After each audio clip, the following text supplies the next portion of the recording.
Good morning students. कल हम लोगों ने सूरदास का पद पढ़ना शुरू किया था और दो पद कल हम लोगों ने पढ़ा था।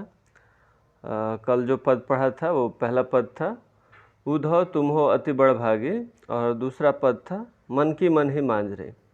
आइए आज और जो बाकी के दो पद हैं, पहले तीसरा पद पढ़ लेते हैं हम लोग। तीसरा पद है हमारे हरी हारिल की लकड़ी।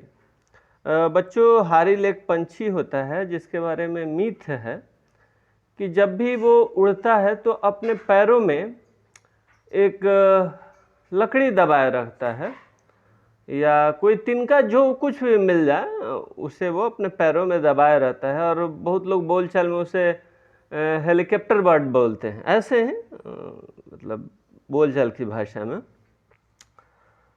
तो गोपियाँ अपनी तुलना, कल मैंने बताया था कि कैसे उद्धव आते हैं और उन्हें कृष्ण के तरफ से उनका ध्यान डाइवर्ट करके कहते हैं कि आप निर्गुण ईश्वर को याद कीजिए और उनमें ही अपना ध्यान लगाइए। तो गोपियाँ उदाहरण देते हुए उन्हें बताना चाहती है कि कृष्ण से उनका लगाव किस तरह का है। वो कहती हैं कि हमारे लिए हरि यानी कि ईश्वर कृष्ण ही हैं, और वो वैसे ही है जैसे हारिल पंछी जब हमेशा वो लकड़ी अपने साथ रखता है, नहीं छोड़ सकता है, वैसे ही कृष्ण और उनका नाम हम लोग के लिए, अगर हम लोग हारिल पंछी हैं तो कृष्ण का नाम और कृष्ण हमारे लिए उस लकड़ी की तरह, हम उन्हें छोड़ नहीं सकते। हमारे हरि हारिल की लकड़ी, लकड़ी यानी लकड़ी, मन क्रम बचन नंद नंदन उर यह दृढ़ करी पकड़ी। जागत सोवत स्वप्न दिवस निसी कान्हा कान्हा जकरी, सुनत जोग लागत है ऐसो जो करुई ककरी। सूतो व्याधि हमको ले आए देखी सुनी न करी, यह तो सूर तिन्हें लो सौंपो जिनके मन चकरी। गोपियाँ कहते हैं कि हमारे लिए हरि यानी कृष्ण हारिल पंछी के लिए जैसे वो लकड़ी होता है कि उस लकड़ी को बिना पकड़े वो उड़ नहीं सकता है कहीं ना कहीं, मतलब वो हमेशा अपने साथ रखेगा, एक तिनका ही सही। वैसे ही कृष्ण का नाम और कृष्ण का व्यक्तित्व तो हम लोगों से अलग नहीं किया जा सकता, वो हम लोग के साथ जुड़े हुए हैं। मन से, कर्म से, वचन से, मतलब किसी चीज़ को हम लोग बहुत पैशनेट होकर बोलते हैं कि नहीं तन मन धन से हम आपके साथ हैं या जो भी हैं, वैसे कहते हैं कि हम लोग न सिर्फ हमारे मन से कृष्ण जुड़े हुए हैं, हमारे कर्म से जुड़े हैं और वचन से। नंद नंदन उर यानी नंद के नंदन, बाबा नंद जिनके यहाँ पालन पोषण हुआ था कृष्ण का, नंदन पुत्र के लिए कहा गया, तो नंद के जो पुत्र हैं वो हम लोग के उर यानी कि हृदय में बसे हुए हैं। यह दृढ़ कर पकड़े, बहुत दृढ़ता के साथ उनके नाम को, उनके व्यक्तित्व को, उनको हम लोगों ने मन से, वचन से, कर्म से पकड़ करके रखा है, जैसे हारिल पंछी उस लकड़ी को पकड़ कर रखता है। जागत सोवत स्वपन दिवस निसी, जागते हुए, सोते हुए, सपना देखते हुए, दिन में, रात में, दिवस का अर्थ दिन, निसी का अर्थ होता है रात। कान्हा कान्हा जपरे, मतलब हम लोग जागते सोते, नींद में, ख्वाब में, हकीकत में जब होता है, हम लोग कोई अगर जप करते हैं तो जप कान्हा के नाम का ही होता है। हम लोग जकरी मतलब जपना। सुनत जोग, और ऐसे व्यक्ति को, ऐसे हम लोग की जो हालात हैं उसमें आप ये योग का जो संदेश दे रहे हो, योग का संदेश देते हो, इसके सुन करके वैसे ही लगता है जैसे कोई ककड़ी खाए और वो कड़वा निकल जाए। खीरा या ककड़ी कई बार कड़वा निकल जाता है, तो ये आपका योग का संदेश सुन करके हम लोग का मुंह का स्वाद या हालात वैसा ही हो रहा है जैसे कोई ककड़ी खाए और वो ककड़ी कड़वी निकल जाए, तीखी निकल जाए।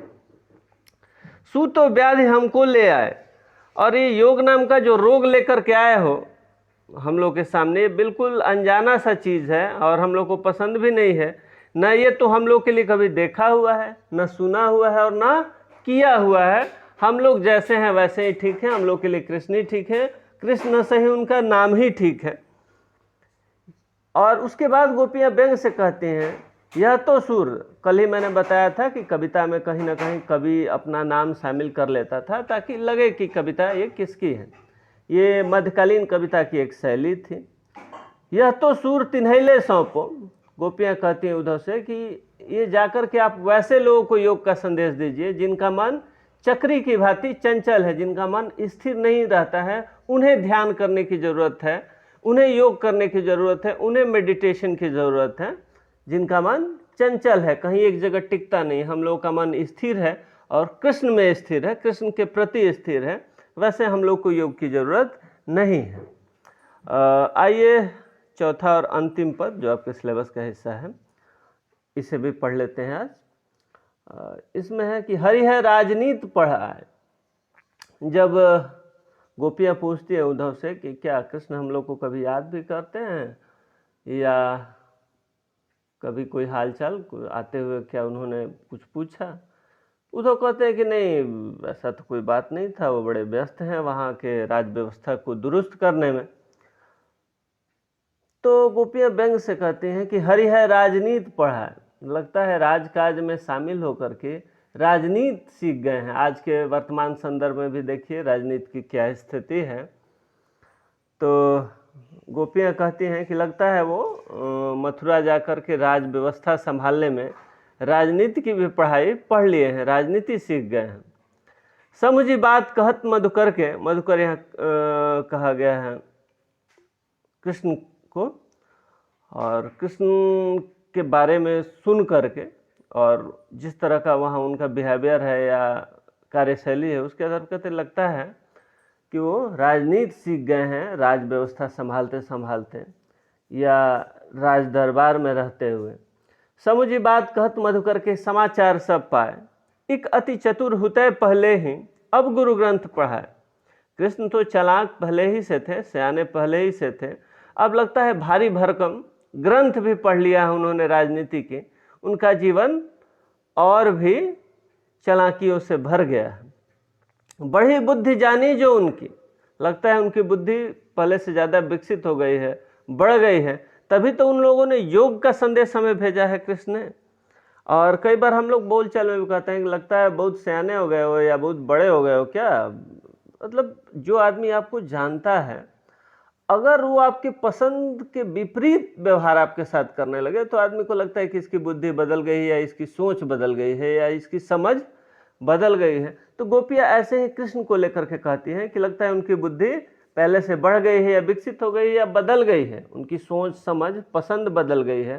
क्योंकि वो तो हम लोग को अच्छी तरह से जानते हैं कि हम लोग को क्या पसंद है, फिर भी वो योग का संदेश हम लोग के लिए भेजते हैं। तो ये बड़ी आश्चर्य की बात है, या तो वो राजनीति सीख गए हैं या उनकी बुद्धि पहले से बदल गई है। उद्धव भले लोग आगे के परहित डोलत दाए, कहते हैं कि हम लोग बड़े अजीब लोग थे कि दूसरे की भलाई के लिए इधर उधर डोलते थे, ये बहुत पहले की बात है, अब लगता है ऐसी बात रही नहीं। और फिर वो बड़ी उदास होकर के कहते हैं कि छोड़ो, उनसे जाके कहना कि अब अपने मन फेर पाई है चलत जो होते चुराए। कहते हैं कि जब वो मथुरा जा रहे थे तो हम लोग का जाना हो न सका और उन्होंने कहा था कि मैं जल्दी लौट आऊँगा। तो हुआ था कि हम लोग का देह तो यहाँ रह गया था, हम लोग का मन कृष्ण के साथ साथ मथुरा चला गया था, जो हम लोग का मन चुरा करके वो लेके चले गए थे। भले हम लोग शरीर से यहाँ हैं, लेकिन हम लोग का मन, हम लोग का ध्यान हमेशा कृष्ण में ही लगा रहता है, उनके साथ साथ वही है। तो क्या वो हम लोग का मन वापस लौटा देंगे? ये संदेश आप जाकर उन्हें दीजिएगा कि जाते वक्त जो हम लोग का मन साथ लेकर के मथुरा चले गए हैं, अब हम लोग का मन यहाँ वृंदावन में रहा नहीं, लगता नहीं, क्योंकि हम लोग का मन वही रहता है जहाँ कृष्ण रहते हैं। तो ऐसा करें कि हम लोग का मन वो वापस लौटा दे।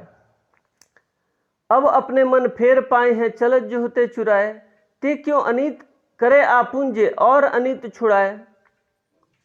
और वो राजा ही हो गए हैं, तो राजा का काम है कि दूसरा जो अनीति के राह पर चले, बोलचाल की भाषा में अनेत कहा जाता है, यानी धर्म विरुद्ध कार्य करना, नियम से परे जा कर के काम करना, मतलब उसको गलत एक तरह से कह सकते हैं, ऐसा काम जो नैतिक रूप से सही ना हो या नीतिगत रूप से सही ना हो, मोरली सही ना हो या पॉलिसी वाइज सही नहीं हो। तो कहा जाता है कि राजा का काम है कि जो अनीति की राह पर चले, जो नीतिगत बताया गया धर्म पुराण और समाज के हिसाब से तय किए रास्ते से जो अलग चले, राजा का काम है कि उसका ये राज छुड़ा करके उसे सही मार्ग पर लाए। और अब जब वो स्वयं राजा हो गए हैं तो राजा का धर्म है कि प्रजा को किसी तरह का कष्ट ना हो, और यहाँ तो अगर हम लोग उनके प्रजा हैं, अब उनके मित्र नहीं रहे, अगर उनके प्रजा ही हैं और वो अब राजा हैं, तो राजा होते हुए भी उनका एक कर्तव्य बनता है। मित्र धर्म शायद वो ना निभा पाए, राजधर्म ही निभाते तो राजा का पहला कर्तव्य है कि प्रजा को किसी तरह का कष्ट ना हो, प्रजा को कोई सताए नहीं, चाहे वो स्वयं राजा ही क्यों ना हो। और अगर कृष्ण राजा है तो हम लोग के कष्ट का कारण अगर वो स्वयं है, तो अगर मित्र धर्म नहीं निभा पाएंगे कृष्ण, तो उन्हें राजधर्म निभाना चाहिए। हम लोग को किसी तरह का कष्ट नहीं होना चाहिए, किसी तरह का कोई सताए नहीं। और यहाँ तो कृष्ण स्वयं सता रहे हैं, तो मित्र ना सही होते हुए, राजधर्म होते हुए कम से कम ये योग का संदेश नहीं भेजना चाहिए था। कुछ ना सही आ नहीं सकते, हम लोग का हालचाल ही तो पूछ सकते थे कि हम लोग किस हाल में यहाँ पर अपना जीवन व्यतीत कर रहे हैं। तो एक तरह से आप देखें कि इन चारों पदों में उद्धव सीधे सीधे कहीं बोलते नहीं नजर आ रहे हैं। मतलब उद्धव जो कुछ भी कहें वो और किसी पद में शामिल होंगे जो आपके सिलेबस का हिस्सा नहीं है, वो सूरसागर और भ्रमर गीत के हिस्से होंगे। लेकिन यहाँ पर जो चारों पद हैं, उद्धव और गोपियों के बीच में जो संवाद हो रहा है, आप ये चित्र भी देख सकते हैं कि उद्धव एक हैं और कई गोपियाँ खड़ी हैं और उसमें से बोल रही हैं। आप देखे होंगे कई बार समूह में अगर कई स्त्रियां हो और अगर कोई एक व्यक्ति बोल रहा हो तो कई बार एक साथ वो सारी स्त्रियां बोलने लग जाती हैं। तो यहाँ पे जो चारों पद शामिल है उसमें गोपियां ही जो कुछ कहती हैं उद्धव से वो व्यक्त हुआ है, यानी संवाद का एक हिस्सा पद के रूप में आपके शामिल है और ये गोपियों के तरफ से उद्धव को दिया गया जवाब है। उद्धव जो कृष्ण का संदेश लेकर के गोपियों के बीच में आते हैं और कृष्ण की बात ना करके योग, अध्यात्म और निर्गुण ब्रह्म और ईश्वर की बात करने लगते हैं, उसमें ध्यान लगाने की बात करते हैं। तो उसका जवाब गोपियां देती हैं और कैसे व्यंग करती हैं, सीधे सीधे ना कह करके व्यंग के साथ, तर्क के साथ। इनके पास लॉजिक भी है कि अगर कृष्ण मित्रता का धर्म नहीं निभा रहे हैं, राजा ही है, तो राजा का पहला काम है कि वो प्रजा को सताया नहीं, तो मित्र धर्म ना निभाएं तो राजधर्म निभाएं, तब भी तो हम लोग को किसी तरह का कष्ट नहीं होना चाहिए।